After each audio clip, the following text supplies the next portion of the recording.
एक नारियल ने एक बंदर की जान ले ली। ये रेन फॉरेस्ट का एक डेडली ट्रैप था। जंगल में एक शिकारी ने नारियल के खोल को पेड़ से बांध दिया। उसने उस खोल में एक छोटा सा छेद किया जो सिर्फ एक सिक्के जितना था और उसके अंदर सफेद चावल भर दिया। थोड़ी देर बाद एक बंदर वहां आया। उसने चावल देखे और लालच में अपना हाथ अंदर डाल दिया। उसने एक मुट्ठी भर चावल पकड़ लिए, लेकिन जैसे ही उसने मुट्ठी बंद की उसका हाथ बाहर नहीं निकल पाया। खाली हाथ तो अंदर चला गया, लेकिन बंद मुट्ठी बाहर नहीं आ सकी। उसकी ग्रीड ही उसकी जंजीर बन गई। तभी शिकारी हाथ में कुल्हाड़ी लेकर धीरे धीरे उसकी ओर बढ़ने लगा। उसके कदमों की आवाज सूखी टहनियों को तोड़ रही थी। बंदर ने जैसे ही कुल्हाड़ी की चमक देखी, वो जोर जोर से चीखने लगा। उसने अपने पिछले पैरों से पेड़ पर चढ़ने की कोशिश की और पूरी ताकत से अपना हाथ बाहर खींचने लगा। खोल के खुरदरे किनारों ने उसकी त्वचा को छील दिया और खून बहकर चावलों में मिल गया। आजादी उससे सिर्फ 1 मीटर दूर थी। उसे सिर्फ एक काम करना था, बस उन चावलों को छोड़ देना था। सिर्फ 0.1 सेकंड में वो अपनी जान बचा सकता था, लेकिन वो ऐसा नहीं कर पाया। डर उसे भागने के लिए कह रहा था, लेकिन उसका इंस्टिंक्ट उसे और कसकर पकड़ने पर मजबूर कर रहा था। जितना वो पीछे हटने की कोशिश करता,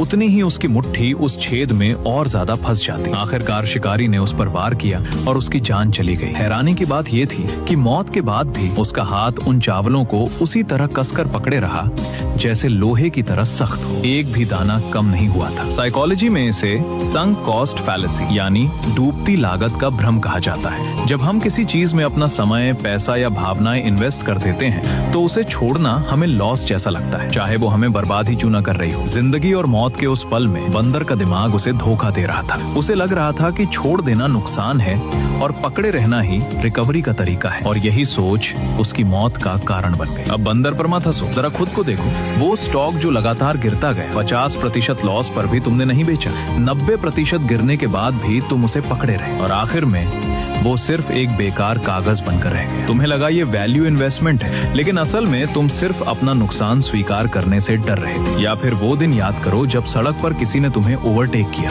और तुमने अपनी जान जोखिम में डालकर उसका 5 किलोमीटर तक पीछा किया, सिर्फ उसे कुछ कहने के लिए। तुम्हें लगा ये तुम्हारी ईगो और सेल्फ रिस्पेक्ट की बात है, लेकिन असल में तुम अपनी जिंदगी को खतरे में डाल रहे थे। थोड़े से पैसे और थोड़ी सी ईगो के लिए तुम खुद को गहरे अंधेरे में धकेल देते हो। तुम जीतने की कोशिश नहीं कर रहे होते, बल्कि तुम एक तेज धार वाली तलवार को पकड़कर खींच रहे होते हो। और जितना तुम हार से बचने की कोशिश करते हो, उतना ही तुम्हारे हाथों से खून बहने लगता है। अगर कभी तुम्हें लगे कि जिंदगी का रास्ता खत्म हो गया है, तो जरा झुक कर देखो। रास्ता खत्म नहीं हुआ होता, बल्कि तुम्हारी पकड़ बहुत कस चुकी होती है। अपनी मुट्ठी खोल दो, उन चावलों को छोड़ दो और अपनी जिंदगी को वापस पालो। याद रखो, कभी कभी छोड़ देना ही सबसे बड़ी जीत होती है।